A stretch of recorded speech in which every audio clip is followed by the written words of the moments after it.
luy jokkalante ñeel wàllum xaalis à travers ay barab gannaaw buñ ci jotee ay information ñoom ñoo koy caytu càmbar ko def ci ay rapport ci seen rapport boobu lee ñeel activités yi nga xam ne amal nañ ko ci atum 2025 bi ñu génn la ñu fësal démb yamook mardi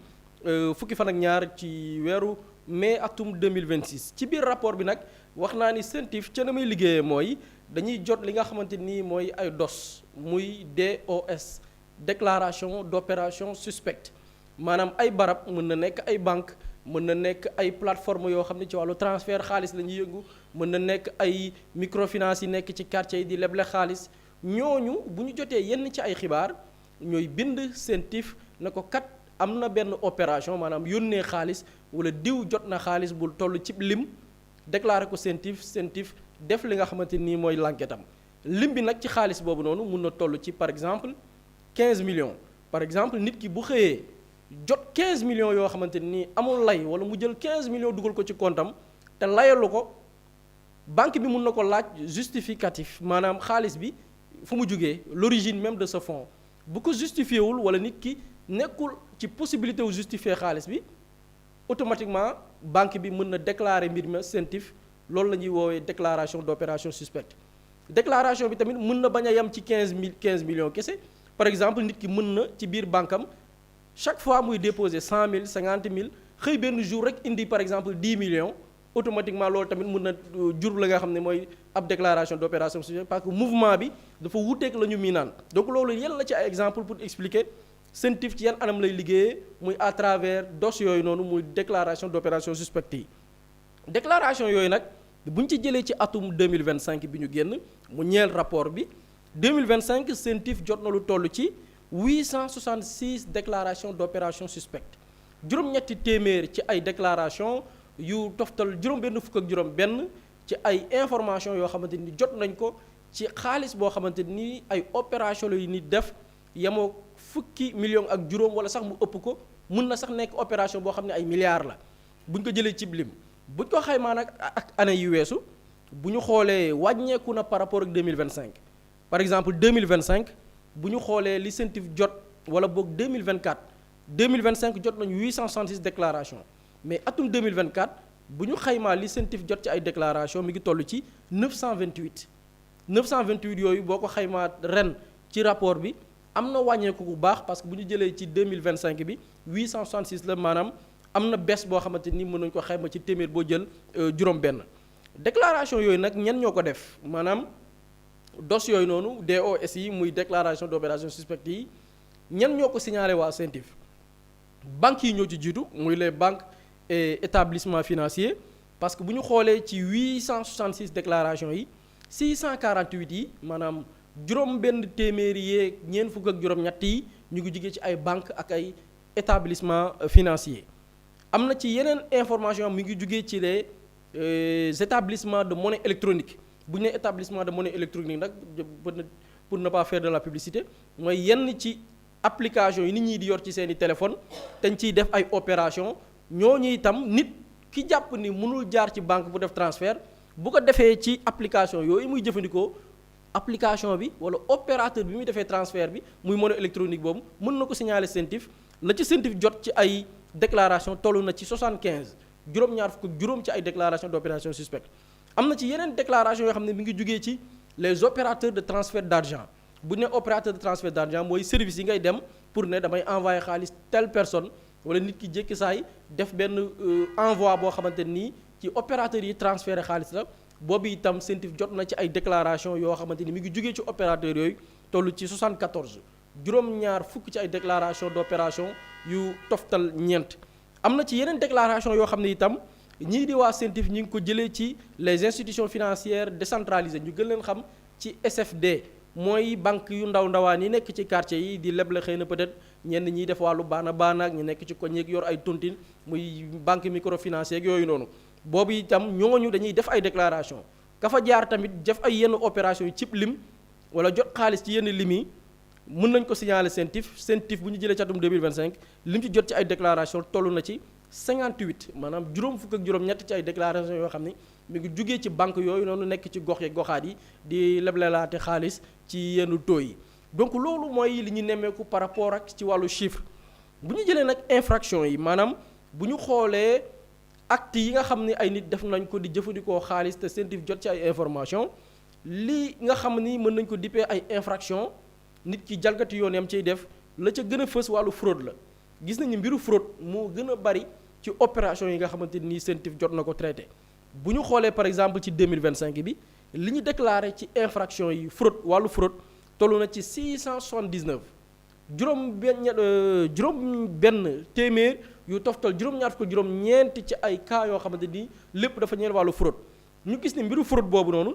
ci atum 2025 bi la gën a bari sax que bu ñu ko comparé ak atum 2024 parce que 2024 la ñu nemmeeku ci cas de fraude mi ngi toll seulement ci 554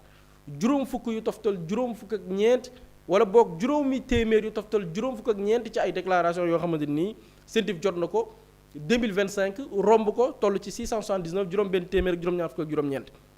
bu ñu xoolee itam li nga xamante ni mooy wàllu corruption bari na ci également lu ci bari ci ay opération mbiru corruption la bu ñu jëlee par exemple 2025 bi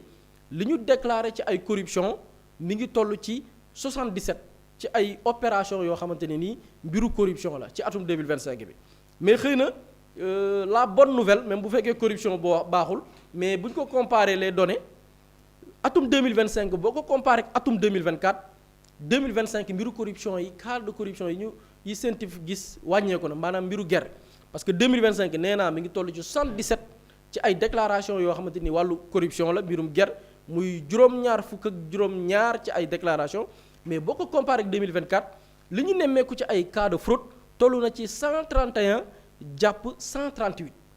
téeméer yu toftal fanweer ak benn ci ay cas de corruption jàmba téeméer ak fanweer ak juróom-ñett ci ay corruption en 2024 mais boo ko comparé ak 2025 c'est 77 ñu gis benn baisse wàññeeku gu am solo ci wàllu corruption ñu gis ni feeñ na ci rapport yi nga xamante ni nii moom la CENTIF fësal am na aussi infraction yi gën a fës muy wàllu faux et usage de faux maanaam jëfandikoo loo xamante nii lu dëgg la wala ay mbir yoo xamante nii mbiru salfaaño yoon la ngir am ci ay mbir la ko lal di wàllum xaalis bu ñu xoolee ci déclaration yi ci CENTIF jot en 2025 toll na ci 84 déclaration juróom-ñett fukk yu toftal ñeent ci ay déclaration yoo xamante nii dafa ñeel wàllu faux et usage de faux bu ñu ko comparé ak 2024 nag dañu gis ni mbiru faux et usage de faux ci wàllu xaalis dafa bari lool bu ñu ko comparé ak 2024 2025 bi moo ëpp parce que 2025 comme ni mu ko waxee 84 la juróom-ñett fukk ak ñeent waaye bu ñu xoolee en 2024 16 lañ ci nemmeeku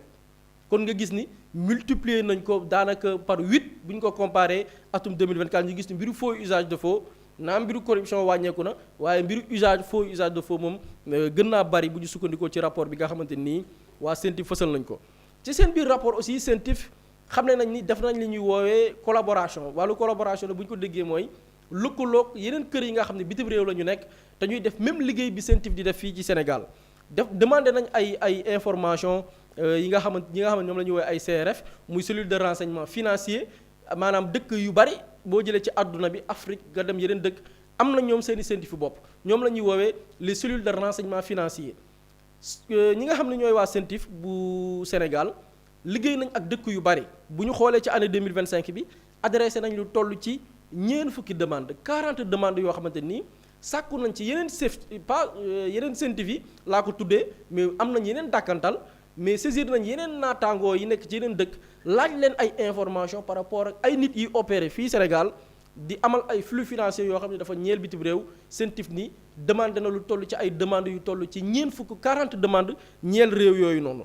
ci bi mu leen saisiré ci 40 demandes yooyu am na ci juróom yoo xamante ne nii tontu nañ par rapport ak ay opération yu ay nit def diggante Sénégal ak yeneen dëkk bu ñu xoolee nag ci yan réew la concerné am nañ ci ay dëkk yoo xamante nii ñoo bokk li nga xamante nii mooy espace UEMOA bi ñuy jëfandikoo li nga xamante ne nii mooy koppar yi di franc CFA liggéey nañ ci tamit yeneen dëkk yi nga xam ne yeneen i koppar la ñuy utiliser liggéey nañ ci ak yeneen dëkk yi nga xam ne ñi ngi en Europe liggéey nañ ci ak yeneen dëkk yi nga xam ne ñi ngi en Asie CENTIF saisir na leen laaj leen ay information par rapport ak ay nit yu def ay opération diggante Sénégal ak seen i dëkk ñu gis ne am nañ ci ay tontu ci fànn woowu noonu gis nañ ne aussi ci li nga xamante ni nii mooy année bi année 2025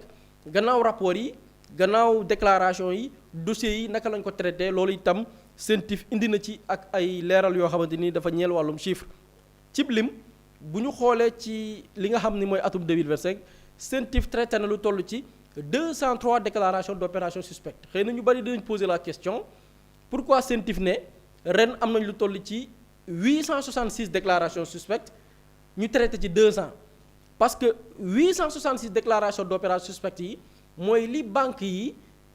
opérateur de transfert yeeg ñi yëngu ci wàllu monnaie électronique li ñu signalé CENTIF ci at bi muy 2025 loolu moo toll ci 866 waaye déclaré bi ak traitement bi investigation yi mën na dem ba atum 2026 bi 2025 lañ ko déclaré mais mën na wëy ba 2026 ba 2027 ba 2028 parce que liggéey bu gudd la mais déclaration yi mooy 866 mais li ci CENTIF di traité ci at bi 203 la maanaam 203 yi mën na nekk dossiers yi concerné 2025 mën na nekk dossiers yi concerné 2024 mën na nekk ay dossiers yoo xam ne 2023 lañ ko déclaré woon mais ñu traité ko selon lim bi selon priorité bi mais aussi selon li nga xamante ni mooy la chronologie par rapport ak date yi nga xam ne moom la ñu recevoir donc CENTIF traité na ci 2025 bi 203 téeméer yu toftal ñett ci ay dossiers yoo xamante ni nii ay déclaration la yoo xam ne caytu nañ ko gannaaw bañ ko caytoo ba pare ci 203 yi nekkul ni ñu caytu ñëpp ay fautif lañ mën na am ay déclaration ñu def enquête nit ki approuvé wala boog justifier li nga xamante ni mooy alal ji gannaaw bu ci CENTIF noppee moom dafay produire rapport ci 203 yi produire na ci rapport yu toll ci 103 téeméer yu toftal ñett ci ay rapport yoo xamante ni nii yenn yi wala boog yu ci bari ci dossiers yooyu noonu dafa ñeel wàllu blanchiment de capitaux ñenn ñi dafa ñeel alal joo xam ne dañ ko jëfandikoo jaare la ko ci ay pexe yoo xamante ni nii pexe yu lëndëm la loolu bu ñu ko xoolee mi ngi ci biir 103 rapports yi nga xamante ni CENTIF produire na ko gannaaw ba ñu ko càmbaree nag muy 203 traitements yi ñu def lu ci nekk am na nañ ko suite logique bi ñu ko jox maanaam ban suite lañ ko jox am na ci yenn yoo xamante ni transmettre nañ ko le procureur de la République muy procureur ñu koy woowee le procureur financier jébbal ko pour que moom mu xool yan topp la ci amal am na ci yenn yoo xam ne dañ ko classé maanaam gis nañ ni amaguñ ay indices yu suffisant maanaam amaguñ ay éléments yu doy ngir mën a am ban suite lañ koy jox nekku ni dañu abandonné dossiers yooyu noonu mais dañ koy teg maanaam tegum nëgandiku wóyal caytu yi ba am ci yu gën a leer yooyu la ñuy wóoy les dossiers classés mu am ci aussi la poursuite des investigations am na ci dossiers yoo xam ni gis nañ ni am na ci yeneen recherche complémentaire yi ñu war a def saisir yeneen i bànqaas ngir am ci yu gën a leer boobu tamit concerné na 203 yi ñu traité am na aussi yu ñuy woowee dissémination boo ko déggee ci jargon bi nga xamante ni CENTIF moom lay jëfandikoo mooy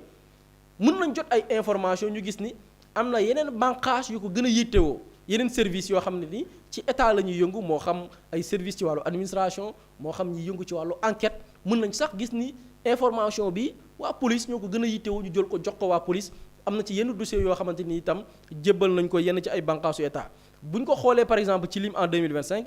am na ci 37 rapports yoo xam ni jébbal nañ ko pôle judiciaire financier fanweer ak juróom-ñaar ci ay dossiers yoo xam ni gannaaw bañ ko càmbaree jox nañ ko pôle judiciaire financier ngir ñu topp ay nit selon la ñu def ñu mën ko dippee blanchiment de capitaux maanaam setal xaalis bu lewul am na ci 37 également fanweer ak juróom-ñaar ci ay dossiers yoo xam ni dañ ko classé maanaam amaguñu ay éléments yu doy ba tax ñu classé ko pour xool yeneen topp yañ ciy def ngir am ci yu gën a leer am na ci aussi 12 rapports yoo xamante ni nii dafa laaj ñu def investigation yi gën koo yaatal maanaam investigation yi des na donc loolu mi ngi ñeel fukki dossier ak ñaar yoo xam ni enquête yaa ngi wéy mais mu am 17 yoo xamante ni nag wàllu dissémination la maanaam jël nañ ko jébbal ko yenn ci ay services yoo xam ne jàpp nañ ni données yi waa CENTIF yor services yooyu war nañ ko mën a yittewoo am na yoo xam ne ñu ngi ko jébbal waa DGID muy direction générale des impôts et domaines am na ci yenn données yoo xam ne jox nañ ko waa BCEAO ci yenn ci données yooyu noonu am na ci yenn yoo xam ne ñu ngi ko jox benn bànqaas bu ñu naan DMC muy direction de la monnaie et du crédit am na ci yeneen dossiers yoo xam ni jox nañ ko ñi nga xamante ni nii ñooy direction de la police judiciaire parce que jàpp nañu information yi ñoom dina leen dimbali par rapport ak enquête yi nga xamante ni nii war nañ ko def donc bu ñu xoolee cib tënk daal par rapport ak rapport bi nga xam ni CENTIF fësal na ko lii moo ci gën a fës muy éléments yi nga xamante ni ci wàllu données ci wàllu poursuite ci wàllu traitement ak yeneen yi njeexital yi mu am donc loolu lañ ci mën a jàpp soxna Ramatoulaye. jërëjëf bu am na solo Pape Samba CENTIF moo am na liggéey bu am solo bi nga xamante ne def na ko léegi la question à se poser mooy suite bi naka lay demee vu que la plupart de certains dossiers du mujj fenn. effectivement et je pense que sax démarche bi nii c'est une démarche à saluer parce que je pense benn réussite bi nga xamante ne waa CENTIF am nañ ko mooy sénégalais yi découvrir léegi sax lan mooy CENTIF parce que les gens ont tendance à penser que CENTIF 2025 la commencé wala boog 2024 lay doog a ñëw alors que c'est une organisation qui existe depuis 20 ans c'est-à-dire que CENTIF depuis 2004 lañ ko créé woon par une loi je pense 2004-09 du 6 février 2004 ci la ñu créé woon CENTIF parce que waa UEMOA dañoo bëggoon lëkkaloo pour xeex lépp luy jëm ci blanchiment de capitaux lépp luy jëm ci wàllum terrorisme ak yooyu léegi Sénégal ñu créé woon CENTIF donc CENTIF mu ngi existé au Sénégal depuis 2004 2025 bi ci la ñuy fêter seen 20 ans d'existence mais boo xoolee Sénégal ni mu doon doxee tu as l'impression que ni CENTIF musul exister par rapport ak yenn rapports yi nga xamante ni day jëm ci justice mais loolu li muy wane rek mooy déjà ñoom ñu ngi def liggéey boo xamante ni liggéey bu am solo la pour que sénégalais xam ampleur wala boog importance bi nga xamante ni bànqaas boobu am na ko par rapport à la bonne gouvernance par rapport à la transparence par rapport à la lutte contre la corruption le blanchiment de capitaux mais beneen bi aussi mooy la démarche de communication parce que c'est très important pour sénégalais yi bu ñuy dégg CENTIF parce que lu bëri dañuy dégg ñu naan CENTIF waa CENTIF génn ne ñun année 2025 bi lii ak lii la ñu liggéey ci ay documents am nañ dossiers yu toll nii dossiers yi jébbal nañ parquet judiciaire financier lim bu toll nii maanaam pour wax ni ñoom seen liggéey ñu ngi nekk di ko def parce que foofu laay ñëwee sax ci sa question bi il y a une campagne xëy na de manipulation par rapport ak yenn dossiers yi comme le cas de Farba Ngom boo déggee dañ naan la waa nguur gi dañoo defar seen dossier pour bëgg tëj lu Farba Ngom sans pour autant xam dossier boobu fan la jógee c'est-à-dire que la CENTIF mënuñu wax ne benn bànqaas la boo xam ne bànqaasu politique la kenn mënul wax ne dañ leen di instrumentaliser pour ñu tëj lu benn nit parce que la CENTIF seen démarche sax ñoom du ñu wut ay nit ay flux financiers la ñuy topp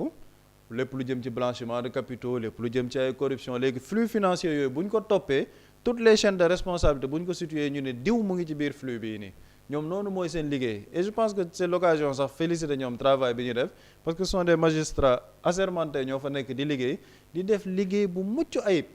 parce que tey jii bu ñuy wax ci lépp lu jëm ci transparence bonne gouvernance Sénégal mu ngi ciy gagner ay points par rapport aux organismes de notation internationaux mais loolu lan moo tax parce que dafa am ay bànqaas yu nekk ci biir réew bi yoo xamante ne dañuy jëmmal bonne gouvernance ak transparence boobu ci démarche bi ñuy def ci xeex bi nga xamante ne ñu ngi koy xeex corruption Sénégal génne woon nañ ko ci liste rouge bi nga xamante ne nekkoon na ci par rapport ak tout ce qui est corruption ak yooyu lan moo ko tax lan mooy impact bi c'est parce que waa CENTIF ñu ngi def liggéey bi ñu nekk di liggéey boole ak yeneen bànqaas yi nekk fii ci biir réew mi maintenant nag ce qui est dommage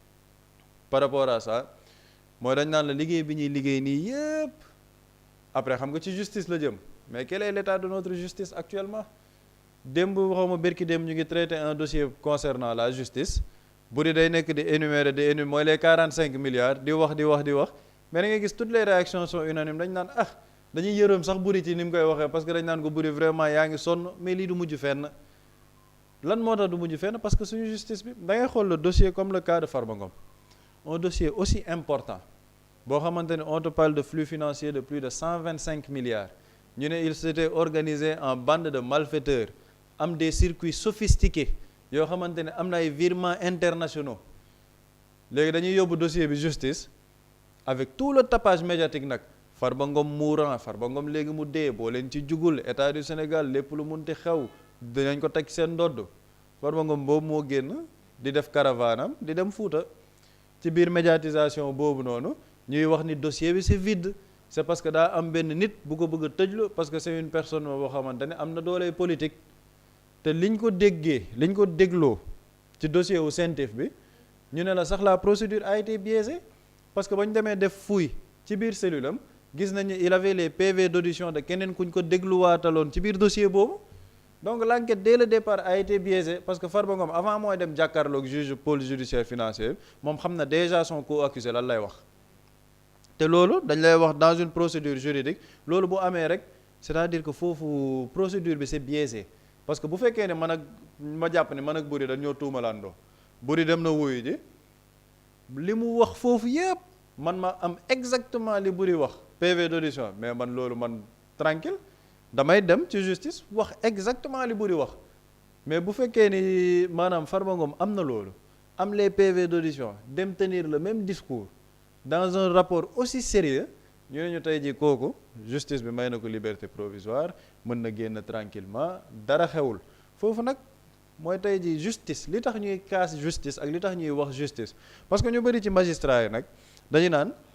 waaw li ñuy critiquer justice dañ ko war a bàyyi mu liggéey, la justice doit être indépendante. Ok, la justice doit être indépendante, mais la justice est un corps dans un pays boo xamante ni elle doit être rendue au service du peuple. te li tax nit ñi di wax justice, mais les magistrats qui sont au niveau de la CENTIF du ñooy bokkuñ ci justice lañ bokk, mais lépp lu ñu liggéey ci justice am yeneen i magistrats yu ko yàq. moo tax les personnes posent la question de la justice. Il ne faut pas que ñu am justice boo xamante ni c'est-à-dire que ñoom ci seen bopp ñooy décrédibiliser seen bopp. Il faut que les personnes yi nekk ci justice bi comprendre ko. Quand les gens parlent de la justice nekkuñ di wax ni waa justice baaxul, ñi fa nekk baaxuñ, te li ñuy wax nii ñun ci justice c'est une infime partie. Parce que magistrat yi jub di def liggéey bu am solo moo ëpp fuuf ci biir justice bi, mais ñun liñ dund de 2021 à 2024 fekkee nañ ko. Ce ne sont pas des choses qui sont inventées, mais li ci ëpp ñan ñoo ko liggéey, ce sont des magistrats par des décisions, c'est-à-dire que par des décisions yow dossier boo xamante ne warul sax génn enquête gendarmerie, mais tu prends des décisions de justice yoo xamante ne day taalub réew. léegi ñu ne on ne doit pas questionner cette justice, looloo taxoon nag nit ñi voter pour une rupture, pour un changement systémique, et loolu moom moo tax man tout le temps ma doon insister sur les réformes de la justice yi cas yu mel nii. moo tax ñu naan réforme de la justice, parce que c'est très dommage CENTIF def liggéey bu am solo bi yépp pendant une année di def ay investigation te liggéey bi ñuy def yombul. topp les flux financiers la topp ñi nga xamante ne ñu ngi ci wàllum corruption beeg yooyu yombul. léegi imaginel ñoom ñu def ci àq bu mat sëkk liggéey ci liggéey bu mucc ayib bu ñu yóbbee justice dossier bi ñu gis ne le traitement il est biaisé, wala am na ay nit yoo xamante ne moom bu ñu demee ba war a jàkkaarloog justice mën nañu am benn privilège de juridiction parce que dañoo am tour ci wàllum politique. looloo tax les réformes de la justice nekkoon ay réformes yu urgentes. looloo tax bu ñu doon wax ni programme bi dafa ne sous 12 mois réforme yooyu jarul waxtaan. mooy le dialogue qu'on veut nous imposer là di ñu wax ni waaw il faut trouver un consensus par rapport ak ni ñuy doxalee justice. consensus du am foofu parce que ni ñu bëggee justice bi jub justice bi doxalee noonu am na ñeneen ñoo xamante ne arrangé wu leen. parce que ñoom dañu doon instrumentaliser la justice pour des fins politiques. moo tax genre réforme yu mel noonu nit ñi dañ cee war a góorgóorlu mu gaaw soxlawul ay agent avant projet de loi soumis à une réflexion nationale. Tu as eu benn programme plébiscité à 2 reprises par le peuple sénégalais. Le peuple sénégalais t'a donné tous les leviers pour matérialiser ñoom coppite yi nga xamante ne bëgg nañ ko ci biir réew mi, mais bu fekkee ne dañuy continuer benn wàllu justice di def liggéey bu am solo muy wàllum Cour des comptes, CENTIF ak yeneen bànqaas ñuy def ñoom li leen war, mais dossier bu demee ci juge ba rek ñu gis ne li Ousmane Sonko waxoon, c'est-à-dire que kuñ ci jàpp ñu ngi pexe nuñ lay génnee. waaw loolu nag ça décrédibilise le travail de la justice. moo tax quand on parle de la justice les magistrats doivent le comprendre comme ça, parce que ñoom di nga ci gis yenn magistrats ils ont tendance à penser que seuls les acteurs de la justice ñoo leen war a juger. maanaam ñoom liggéey bi ñuy liggéey il faut nga nekk acteur de la justice rek pour mën ci am kàddu. non demeewul noonu. Le magistrat il est redevable devant le peuple sénégalais comme l'homme politique il l'est, comme le député il l'est, comme le président il l'est. C'est-à-dire que ce n'est pas un corps à part ci biir société sénégalaise. ni ñuy laajee presse def liggéeyam, ni ñuy laajee assemblée def liggéeyam, ni ñuy laajee présidence de la république def liggéeyam, noonu la ñuy laajee justice def liggéeyam, d'autant plus que ñoom dañ leen consacrer pouvoir. Absolument dañu ne c'est un pouvoir à part entière, un pouvoir judiciaire, parce que ñetti pouvoir moo am ci réew mi: pouvoir exécutif, législatif, judiciaire. mais pouvoir boobu noonu d'accord on veut consacrer l'indépendance de la justice, et mu ngi am indépendance de la justice moom mooy indi corps de contrôle yi def ay rapports yu leer nañ ñu yóbbu ko justice am indépendance jël ay décisions yoo xamante ne xëy na correspondre ak attente population bi. ça c'est une forme d'indépendance de la justice, mais ñoom il faut que ñu comprendre ni ils sont au service du peuple sénégalais. et justice bu amul ci réew yaa nga wax justice mooy lépp. justice moom mooy poser les jalons d'une base équitable dans une société. c'est-à-dire que justice bu amul foofu société bi moom day dëng. Elimane Diouroupé bi ne justice bi amatu ci yaakaar,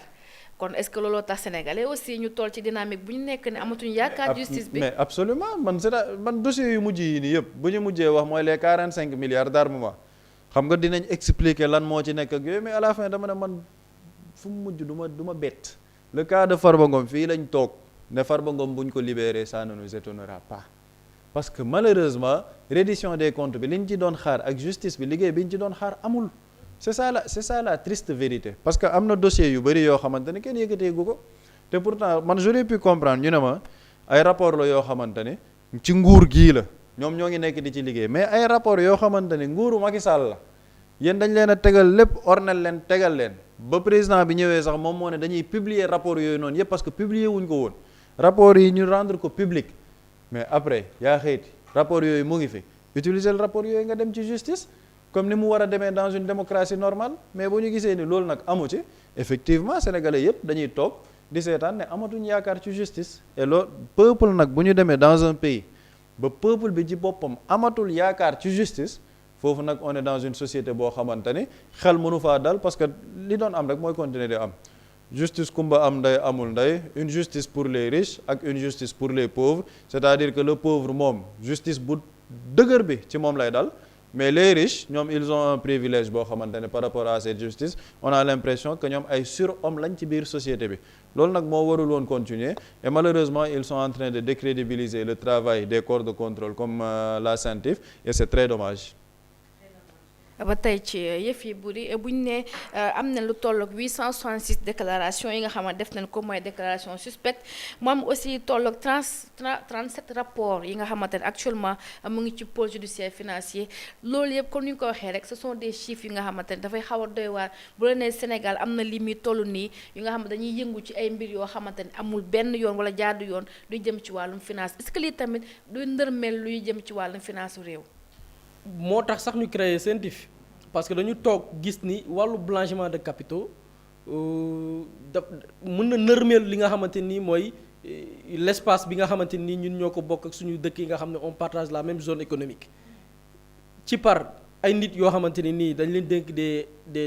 nos deniers ñu jël ko di ko dugal ci lu jaaru yoon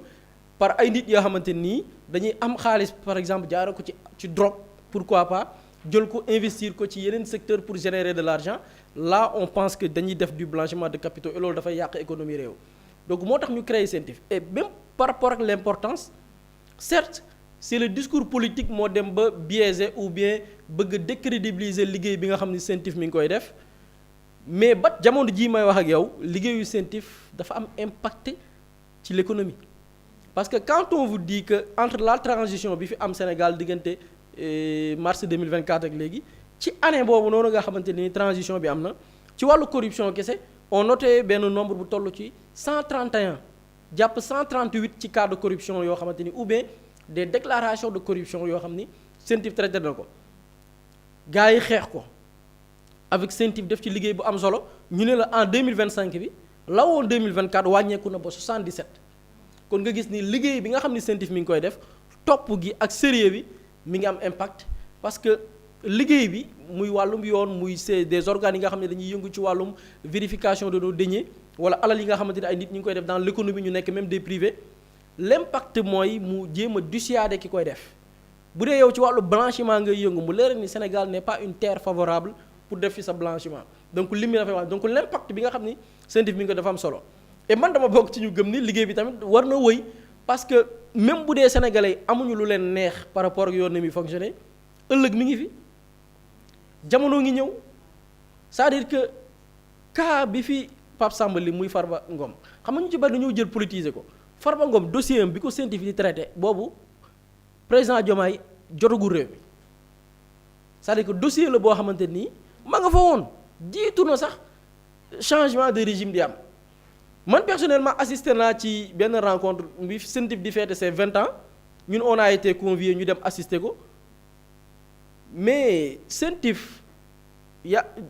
am na ay magistrats y a des policiers y a tout le monde ñi nga xam ne dañu yàgg enquête biir police ñi ngi ci biir c'est-à-dire que c'est un organe boo xamante ni certes dafa rattaché wu ci ministère des finances mais ministère des finances amul prérogative sant leen par exemple ne leen toppal leen ma diw wala dem leen ngeen fouiller ci compte bancaire diw non le premier ministre amul maqaamaw ne yow président CENTIF Mouhamadou Bamba Sy bi demal nga fouiller ma ci compte telle personne amu ci droit sañu ko def te mënu ko def moom ñu fi topp ñi ngay dégg ñu ci bari ñëpp seen dossier ma nga fa woon di nelaw te même bu fa nekkee di nelaw c'est pas parce que CENTIF moo bañ a def liggéeyam mais enquête ba mi ngi doon wéy parce que xam nga sànga da nga junj lu toll ci 866 déclarations d'opération suspecte ñu ne la ñaata lañ ci traité 203 ñaata moo ci dem ci procureur 37 c'est-à-dire que liggéey la boo xam ne singaliwul nit moom la Pape Samba di souligner ay flux financier lay toppul jëmm nit c'est-à-dire que ci année bi def nañu 866 mais ci 866 nekkuñ ci di ciblé bii lañ ciy jël selon les dossiers ak dossiers yi ko jiitu la ñuy topp di traité ñu traité ci lim buñ ci traité lim gis ni am na koo xam ne nii topp nañ ko ci mbir yi def nañ investigation il a justifié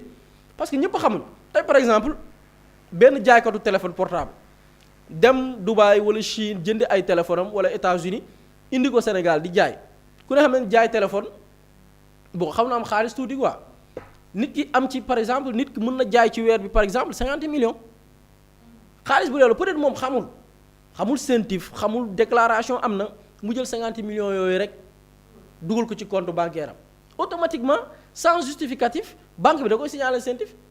mais kooku CENTIF mën na ko bañ a jàpp parce que CENTIF bu demee ne kii de dafay jaay téléphone ñu ne ko montant bi fu mu jógee mu justifier ko parce que ku mu jaay téléphone defal na la facture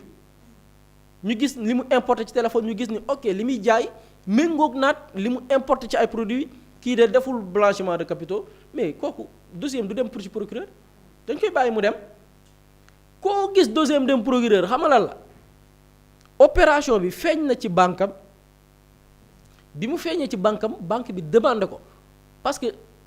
CENTIF moo tax c'était très important lors de leurs 20 ans ñu invité toute la presse et malheureusement moom la Pape Samba di jooy chaque jour il y avait pas tous les médias jour boobu boo fa demee yàlla xam na ni foofu bi partie journalistes yi question réponse entre les autorités ou bien kilifa yi nekk CENTIF ak les journalistes il y avait pas 50 journalistes ci li nekk ci Sénégal ci média c'est-à-dire que ñoom topp mariirandoo bi kese ak manipuler des informations man ci jour boobu laa découvrir ni parce que yàgg nañ fi traité dossier CENTIF mais jour boobu laa découvrir ni en fait CENTIF xaalis bi du dugg rek ñu dem ci la ko CENTIF non banque bi ci boppam nit ki dafay dugal xaalis banque bi laaj diw Pape Samba 20 millions yii dugg sa compte par exemple 20 millions yi ñu lay envoyé yow xam nga yow dañ lay envoyé xaalis ba 20 millions yi ñu lay envoyé lan moo ko mën a justifier banque bi yow moo lay njëkk a laaj nga justifier xaalis bi c'est-à-dire que déclaration d'opération suspecte yi ngi dégg banque bi demandé na nit compte nit ki il n'est pas dans les possibilités d'expliquer l'origine des fonds banque bi def sa déclaration d'opération suspecte transmettre ko CENTIF bu jotee mbir mi tekkiwul ni diw deful justificatif bi rek non acca procureur non CENTIF dafay defaat liggéeyam moo tax ngay dégg ñu ne y a des dossiers yoo xamante ni dañ ko dénomination bi poursuite des investigations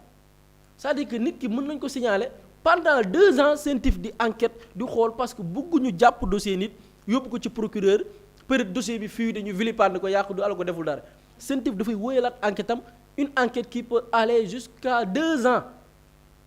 bu aboutir rek ñu gis ni y a tous les éléments nag qui par exemple jëlal avec Farba Ngom opération yi ñuy wax opération mi ngi tàmbali jamonoy Macky Sall jamono yooyu noonu joxewuñ justificatif yi CENTIF def investigation am joxewuñ justificatif yi ñu jël dossier bi def rapport yóbbu ko au niveau de l'autorité judiciaire sant waa DIC ne leen def leen enquête yi mais bi ñu defee enquête yi effectivement ces gens n'étaient pas dans les possibilités de justifier xaalis bi parce que ils ne faisaient pas une activité légale mënoo créer entreprise waxuma la activité man damaa baax sax naan activité entreprise bu amul siège nga ne par exemple damay importer ay affaire produit ñu ne la ok sa entrepôt fu mu ne produit yi boo ko stocké foofu ne nga ne mi ngi tel bërëb ñu dem tel bërëb fekkuñu fa dara CENTIF nii lay procéder képp ku ñu jàpp xam nga Macky Sall moo ko fi waxoon képp ku ñu jàpp am na loo def CENTIF ñu ci bari ñu yóbbu am na lu ñu def et malheureusement foofu moo ñuy pousser à ce que la suite liggéey bi CENTIF mi ngi am impact cas de corruption yi ñu ngi koy wàññi corruption wàññeeku na te loolu am na impact ci ñun donc fan la mbir bi taga tembe ñi nga xam ne nag ñooy ponkalum sàccee ñu dénk leen suñu xaalis des centaines de milliards dans un dossier on te parle de 120 milliards état bu Sénégal li muy subventionné ci électricité moo gën a tuuti 120 milliards yooyu noonu yenn projets yi nga xam ne dafay am impact sur le pays sur l'économie sur le plan sanitaire sur le plan éducatif la ca état di def moo gën a néew 120 milliards yooyu noonu wala yenn ci investissement yi 120 milliards mën na ko couvrir mais da ngay gis ni moom Pape Samba wax na ko souligné ko dafa am solo muy dafa mel ni Sénégal léegi am parti politique wala am affinité ak un parti politique privilège la c'est-à-dire que loolu bu naree woy ku yëbbu dem créer parti politique parce que dafa mel ni da ngay am benn immunité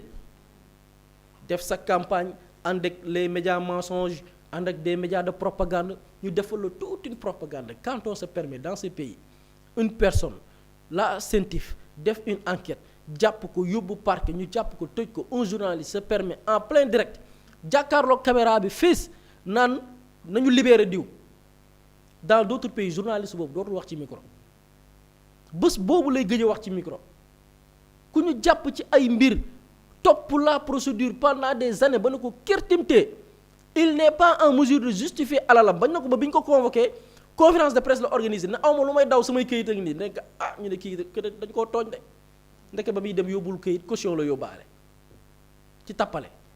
des gens qui ne sont pas en mesure de justifier leur fortune ci loolu la ñu dem et malheureusement benn jour dama ko fi kii ma pare am ku ma déggante ak téléphone mu ne ma buri da nga jël exemple xaw ma ay Burkina Faso yooyu noonu bi ñu ñëwee jël le pouvoir mu ne ma xam nga lan mooy la différence ñooñu bi ñu jëlee le pouvoir en dehors de la transparence